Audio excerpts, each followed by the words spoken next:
Welcome to Storytime! I'm so glad you're here to join me today for some great books. Let's start with Open, Shut Them. Can you put your hands up like this? Open, shut them, give a little clap, clap, clap. Open, shut them, put them in your lap, lap, lap. Creep them, right up to your chin, chin, chin. Open wide your little mouth, but do not put them in. Oh, great, let's do it one more time. We're gonna start like this, ready? Open, shut them, give a little clap, clap, clap. Open, shut them, put them in your lap, lap, lap. Creep them, right up to your chin, chin, chin. Open wide your little mouth, but do not put them in. Great job. All right, let's read our first story. This book is called Caps for Sale. Once there was a peddler who sold caps, but he was not like an ordinary peddler carrying his wares on his back. He carried them on top of his head. First he had on his own checked cap, then a bunch of gray caps, then a bunch of brown caps, then a bunch of blue caps, and on the very top, a bunch of red caps. He walked up and down the streets, holding himself very straight so as not to upset the caps. As he went along, he called, "Caps! Caps for sale! 50 cents a cap!" One morning, he couldn't sell any caps. He walked up the street and he walked down the street calling, what did he say? He says, "Caps! Caps for sale! 50 cents a cap!" But nobody wanted any caps that morning. Nobody wanted even a red cap. He began to feel very hungry, but he had no money for lunch. "I think I'll go for a walk in the country," said he. And he walked out of town, slowly, slowly, so as not to upset his caps. He walked for a long time until he came to a great big tree. "That's a nice place to rest," thought he. And he sat down very slowly under the tree and leaned back little by little against the tree trunk so as not to disturb the caps and knock them off his head. Then he put up his hand to feel if they were straight. First his own checked cap, then the gray caps, then the brown caps, then the blue caps, and then what color was on the top? The red caps on the very top. They were all there, so he went to sleep. He slept for a long time. When he woke up, he was refreshed and rested. Oh no, do you see a problem in this picture? What happened? Before standing up, he felt with his hand to make sure his caps were in the right place. All he felt was his own checked cap. He looked to the right of him. No caps. He looked to the left of him. No caps. He looked in back of him. No caps. He looked behind the tree. No caps. What do you think happened to his caps? Then he looked up into the tree. And what do you think he saw? On every branch sat a monkey. And on every monkey was a gray or brown or blue or red cap. Oh, can you do some monkey sounds? What does the monkey say? It goes, "Ooh, ooh, ooh, ooh, ooh, ah, ah, ah, ah."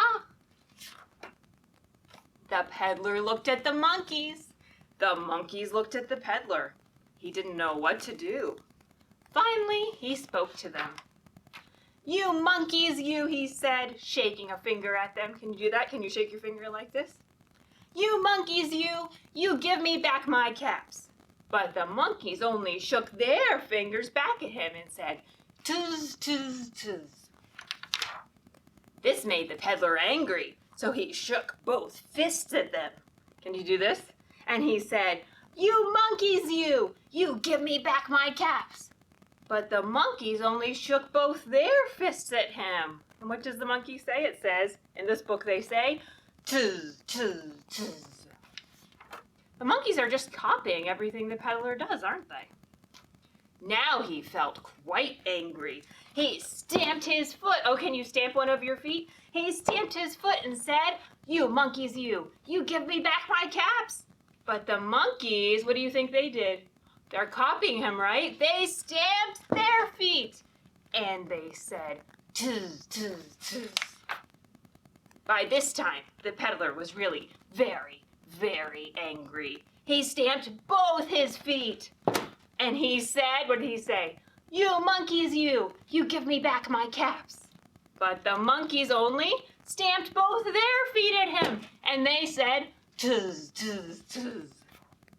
At last, the peddler became so angry that he pulled off his own cap, threw it on the ground, and walked away.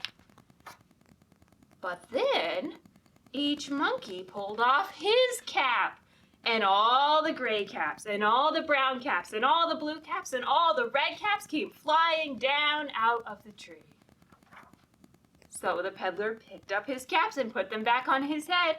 First his own checked cap, then the gray caps, then the brown caps, then the blue caps, and then the red caps on the very top.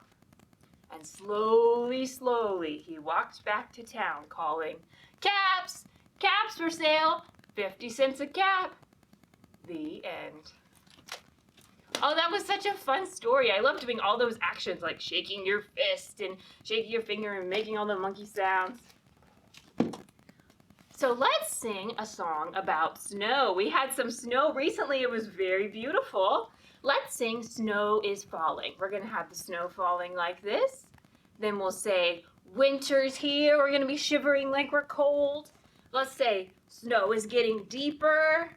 Then we'll say, "Have good cheer." So for have good cheer, you could pretend to make a snowball and throw it at somebody, or you could tickle somebody. All right, here we go. Snow is falling, snow is falling. Winter's here, winter's here. Snow is getting deeper, snow is getting deeper. Have good cheer, have good cheer. Oh, that was so fun. Let's sing the snow song one more time. We're going to start like this. Snow is falling, snow is falling. Winter's here, winter's here. Snow is getting deeper, snow is getting deeper. Have good cheer, have good cheer. Oh, great job. So I wore a special shirt today. Can you see it? It has The Snowy Day on it, one of my favorite books. And I have that book here with me today. My parents and I used to read this book all the time when I was little. My dad always loved for it to snow. And he would say if we read this book, it would snow the next day. And a lot of times it did work. So here it is. Ezra Jack Keats wrote this book, The Snowy Day. One winter morning, Peter woke up and looked out the window. Snow had fallen during the night. It covered everything as far as he could see.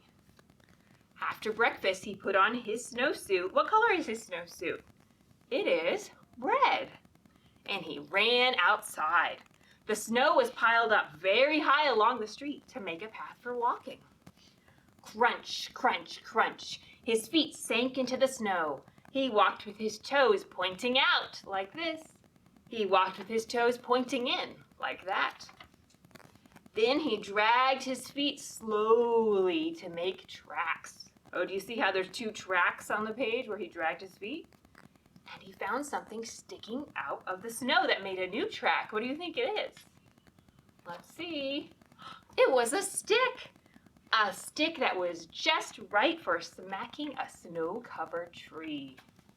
Down fell the snow, plop, on top of Peter's head. He thought it would be fun to join the big boys in their snowball fight, but he knew he wasn't old enough. Not yet. So he made a smiling snowman, and he made snow angels. Have you ever done that before, where you lay down in the snow and move your arms and feet? Then when you get up, it looks like an angel. Peter pretended he was a mountain climber. He climbed up, up, up a great big tall heaping mountain of snow and slid all the way down. He picked up a handful of snow and another and still another. He packed it round and firm, and then he put the snowball in his pocket for tomorrow. Then he went into his warm house. He told his mother all about his adventures while she took off his wet socks. And he thought and thought and thought about them. What is Peter doing in this picture? He is taking a bath. Before he got into bed, he looked in his pocket. What did he put in his pocket? It was the snowball, right? But now his pocket was empty. The snowball wasn't there. What happened? Do you see the wet spot on his coat? His snowball melted. Peter was very sad. While he slept, he dreamed that the sun had melted all the snow away. But when he woke up, his dream was gone. The snow was still everywhere, and new snow was falling. After breakfast, he called to his friend from across the hall, and they went out together into the deep, deep snow. The end. All right, I have one more story for us to read together, and then let's do a dance as our last thing. But first, let's read this book. What is this book about? What do you see on the cover? It is a train. Do you like trains? I do. I always like to see what color the caboose is while I'm watching a train go by. This book is called Freight Train. Here's the train track. It says, a train runs across this track. Red caboose at the back. Then what color is the next car? It is orange. The orange tank car. And then the yellow hopper car. What color is the next car? It is green. The green cattle car. Oh, and then my favorite color, a blue gondola car and a purple box car. What's your favorite color? Have you seen it in this book yet? Oh, and then there's a black tender and a black steam engine. Freight train. Wow, it's so beautiful with all the colors. It's a rainbow. It's moving, going through tunnels, going by cities. Oh, do you see all those skyscrapers in the city? Crossing train trestles, moving in darkness, moving in daylight, going, gone. The end. All right, those are all my books for today, but before we finish story time, let's all do the hokey pokey together. I love doing that dance, it's so much fun. And I invited some of my friends to do the dance with me. You might recognize them. They are Ms. Christine, Ms. Sydney, and Ms. Charlotte. Are you ready? All right, let's all do the hokey pokey together. We're gonna start with our right hand. Here we go. You put your right hand in, you take your right hand out, you put your right hand in and you shake it all about. You do the hokey pokey and you turn yourself around.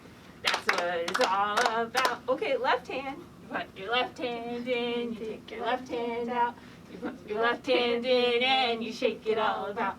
You do the hokey pokey and you turn yourself around. That's what it's all about. All right, right foot is next. Put your right foot in, you take your right foot out, you put your right foot in and you shake it all about. Do the hokey pokey and you turn yourself around. That's what it's all about. Okay, left foot. Put your left foot in, you take your left foot out, put your left foot in and you shake it all about. Do the hokey pokey and you turn yourself around. That's what it's all about. Okay, let's put our head in next. Ready? Put your head in. You take your head out, put your head in, and you shake it all about. Do the hokey pokey and you turn yourself around. That's what it's all about. Okay, last one, we're gonna do your whole self. So we're gonna jump, are you ready? Put your whole self in, you put your whole self out, you put your whole self in, and you shake it all about. Do the hokey pokey and you turn yourself around. That's what it's all about. Yay, great job! Thanks for coming to Storytime. Bye-bye.